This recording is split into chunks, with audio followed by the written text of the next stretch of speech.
Have a very gorgeous morning to all of you dear students.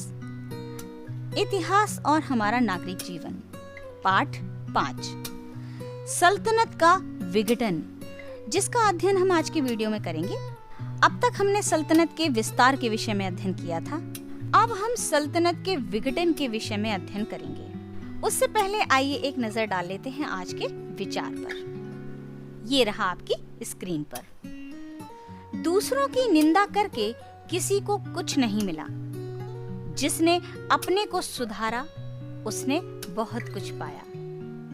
Dear students, हमें दूसरों की बुराइयां नहीं देखनी चाहिए। हमें खुद के अंदर झांककर अपनी बुराइयों को देखना चाहिए और उन्हें सुधारना चाहिए। अगर हम ऐसा कर पाने में सफल होते हैं तो जीवन में हमें असफलताओं का सामना नहीं करना पड़ता है। इसी विचार के साथ बढ़ते हैं अपने अध्ययन कार्य की ओर। आइए मिलते हैं पाठ से संबंधित कुछ चेहरों से। सबसे पहले तैमूर लंग। तैमूर का जन्म सन 1336 में ट्रांसऑक्सियाना, ट्रांस आमू और सर नदियों के बीच का प्रदेश मावरा उन्नहर में केश या शहरे सब्ज नामक स्थान में हुआ था। उसके पिता ने इस्लाम कबूल कर लिया था, अतः तैमूर भी इस्लाम का कट्टर अनुयायी था। वह बहुत ही प्रतिभावान और महत्वाकांक्षी व्यक्ति था। महान मंगोल विजेता चंगेज खां की तरह वह भी समस्त संसार को अपनी शक्ति से रौंद डालना चाहता था और सिकंदर की तरह विश्व विजय की कामना रखता था। सन 1405 में जब वह चीन की विजय की योजना बनाने लगा था, उस समय उसकी बीमारी के कारण मृत्यु हो गई। अब मिलते हैं खिज्र खां से। तुगलक वंश की समाप्ति के बाद दिल्ली सल्तनत की बागडोर खिज्र खां के हाथों में आ गई। खिज्र खां सैयद वंश का संस्थापक था। वह स्वयं को इस्लाम धर्म के संस्थापक मोहम्मद पैगंबर साहब का वंशज मानता था। सल्तनत काल में शासन करने वाला एकमात्र शिया वंश था। इसने सुल्तान की उपाधि धारण न कर स्वयं को रयते आला की उपाधि से संतुष्ट रखा और तुगलक शासन काल के ही सिक्कों का प्रचलन अपनी अर्थव्यवस्था में चलने दिया। इसकी मृत्यु 20 मई 1421 में हो गई। आइए मिलते हैं लोदी वंश के संस्थापक बहलोल लोदी से। बहलोल एक अफगान व्यापारियों के परिवार में पैदा हुआ था। बाद में यह एक प्रसिद्ध योद्धा होकर पंजाब का राज्यपाल बना। इसने दिल्ली सल्तनत को 19 अप्रैल 1451 को ग्रहण किया।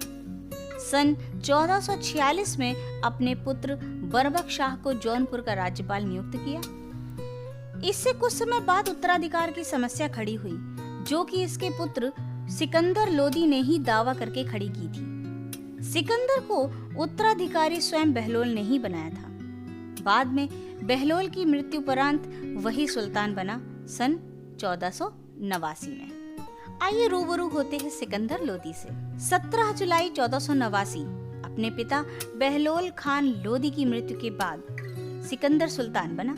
सिकंदर एक योग्य शासक सिद्ध हुआ। उसने अपने राज्य को ग्वालियर एवं बिहार तक बढ़ाया। उसने अलाउद्दीन हुसैन शाह एवं उसकी बंगाल के राज्य से संधि की। वह अपने देश के अफगान नवाबों को नियंत्रण में रखने में सफल हुआ एवं अपने राज्य पर्यंत व्यापार को खूब बढ़ा दिया। सन 1504 में उसने वर्तमान आगरा शहर की नींव रखी। उसके आदेश पर संस्कृत के एक आयुर्वेद ग्रंथ का फारसी में फरहंगे सिकंदरी नाम से अनुवाद किया गया। 21 नवंबर 1517 ईस्वी में गले की बीमारी के कारण सिकंदर लोदी की मृत्यु हो गई।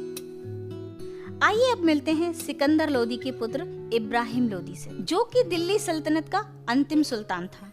वह एक अफगानी था। उसने भारत पर 1517 से 1526 ईस्वी तक राज किया और फिर मुगलों द्वारा पराजित हुआ, जिन्होंने एक नया वंश स्थापित किया, जिस वंश ने यहाँ 3 शताब्दियों तक राज किया। इब्राहिम को अपने पिता सिकंदर लोदी के मरणोपरांत गद्दी मिली, परंतु उसकी शासकीय योग्यताएं अपने पिता समान नहीं थी। उसे अनेक विद्रोहों का सामना करना पड़ा। इब्राहिम की मृत्यु पानीपत के प्रथम युद्ध में हो गई थी। बाबर के उच्च कोटि के सैनिक एवं अपने लोदी सैनिकों का अलग होना उसके पतन का कारण बना। इब्राहिम की मृत्यु के साथ ही दिल्ली सल्तनत समाप्त हो गई और बाबर ने भारत में एक नवीन वंश मुगल वंश की स्थापना, जिसके विषय में भी हम पढ़ेंगे पाठ 8, मुगल साम्राज्य की स्थापना प्रारंभिक मुगल शासक में। आइए अपने मुख्य बिंदु पर आते हुए शुरू करते हैं अपने पाठ का अध्ययन। फिरोज तुगलक के उत्तराधिकारी अत्यधिक अयोग्य और शक्तिहीन थे। उन्होंने अपना अधिकांश समय मनोविनोद तथा पारस्परिक संघर्ष में ही लगाया। परिणाम स्वरूप प्रांतीय गवर्नरों ने अपने को स्वतंत्र घोषित कर दिया। सल्तनत का बचा खुचा वैभव दिल्ली में 1398 ईस्वी में हुए तैमूर के आक्रमण से समाप्त हो गया। आइए जानते हैं तैमूर के आक्रमण के विषय में। सन 1398 में उत्तर भारत पर फिर मध्य एशिया की सेनाओं का आक्रमण हुआ। तुर्क सरदार तैमूर ने, जिसे तैमूर लंग भी कहा जाता है, अपनी विशाल सेना लेकर भारत पर आक्रमण कर दिया। आक्रमण का उद्देश्य केवल उत्तर भारत पर आक्रमण करना और लूट का माल लेकर मध्य एशिया लौट जाना था। तैमूर के सैनिकों ने दिल्ली में प्रवेश किया। उन्होंने नगर को लूटा और नगर निवासियों की हत्या की। जब उन्होंने पर्याप्त मात्रा में धन लूट लिया, तब वे समरकंद वापस लौट गए। अपनी राजधानी समरकंद जाते समय तैमूर ने खिज्र खां को पंजाब का गवर्नर या शासक नियुक्त किया। सैयद वंश 1414 ईस्वी से 1451 ईस्वी तक। अंतिम तुगलक शासक नासरुद्दीन महमूद की मृत्यु के बाद खिज्र खां ने दिल्ली पर अधिकार कर लिया और सैयद वंश की नींव डाली। खिज्र खां ने सुल्तान की उपाधि धारण न करके रैयते आला उपाधि धारण की। वह जीवन भर तैमूर के वंशजों का वफादार बना रहा और उन्हें राजस्व तथा उपहार भेजता रहा। लोदी वंश, जिसकी शुरुआत हुई 1451 ईस्वी से 1526 ईस्वी तक। दिल्ली सल्तनत का अंतिम राजवंश लोदी वंश था। 1451 ईस्वी में दिल्ली के अमीरों ने सरहिंद के सूबेदार बहलोल लोदी को आमंत्रित कर दिल्ली के सिंहासन पर बैठा दिया। लोदी शासक तुर्क न होकर अफगानी थे। आइए पढ़ते हैं बहलोल लोदी के विषय में, जिसका शासनकाल रहा है 1451 ईस्वी से 1489 ईस्वी तक। बहलोल लोदी ने सल्तनत को संगठित करने का प्रयत्न किया।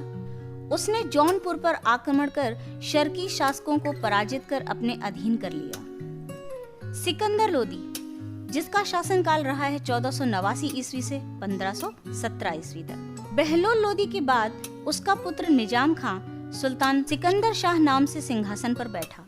उसने 1504 ईस्वी में अपनी राजधानी दिल्ली से हटाकर नए नगर में स्थापित किया, जो बाद में आगरा नाम से प्रसिद्ध हुआ।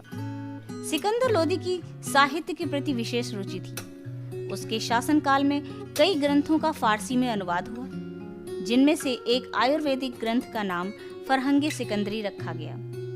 वह स्वयं भी गुलरुखी उपनाम से कविता लिखता था। उसने राज्य की आर्थिक दशा को सुधारने के लिए वस्तुओं का मूल्य नियंत्रित किया और राजस्व बढ़ाने के लिए भूमि नाप के आधार पर भू राजस्व निर्धारित किया। उसने नाप के लिए पैमाना गजे सिकंदरी चलाया, जो 30 इंच का होता था। इब्राहिम लोदी सन 1517 ईस्वी से 1526 ईस्वी तक। सिकंदर लोदी के बाद उसका पुत्र इब्राहिम लोदी सिंहासन पर बैठा। इनके समय में सुल्तान तथा अफगान सरदारों के मध्य संघर्ष प्रारंभ हो गया। अफगान सरदार सुल्तान की शक्तिशाली स्थिति से प्रसन्न नहीं थे। उन्होंने इब्राहिम लोदी के खिलाफ षड्यंत्र प्रारंभ कर दिया। इसी प्रकार षड्यंत्रकारी अफगान सरदारों की मदद से काबुल के शासक बाबर ने इब्राहिम लोदी को पानीपत के मैदान में 1526 ईस्वी में पराजित किया। इस युद्ध में इब्राहिम लोदी मारा गया और भारत में लोदी वंश के साथ ही दिल्ली सल्तनत का भी अंत हो गया। आइए चर्चा करते हैं दिल्ली सल्तनत के पतन के कुछ कारणों पर। दिल्ली सल्तनत में उत्तराधिकार के नियम का अभाव था। शासक की मृत्यु हो जाने के बाद राज परिवार में सत्ता के लिए संघर्ष प्रारंभ हो जाता था। इस प्रकार के आपसी संघर्ष से आपसी विश्वास की भावना को कम कर दिया, जो आगे चलकर सल्तनत के पतन का कारण बना। अलाउद्दीन खिलजी तथा मोहम्मद बिन तुगलक ने दिल्ली सल्तनत को सुदूर दक्षिण तक पहुंचाया। दिल्ली से अत्यधिक दूरी होने के कारण इन पर नियंत्रण रखना भी संभव नहीं था। तैमूर के आक्रमण ने दिल्ली सल्तनत की शक्ति को कमजोर कर दिया, जिससे अधीनस्थ राज्य स्वतंत्र होने लगे। इन्हीं मुख्य बिंदुओं के साथ ही हमारा अध्याय यहीं पर समाप्त होता है। मिलते हैं अगले वीडियो में इसी अध्याय के अभ्यास कार्य के साथ। तब तक के लिए वीडियो को दोबारा देखकर पुनः अध्ययन कीजिए। अपना ध्यान रखिए, घर में सुरक्षित रहकर इन वीडियो से लाभ उठाइए। अगर आपने मेरे चैनल को अब तक सब्सक्राइब नहीं किया है तो जरूर करें। वीडियो लाइक करें, शेयर करें ताकि दूसरे बच्चे भी इसका लाभ उठा सकें। Thank you.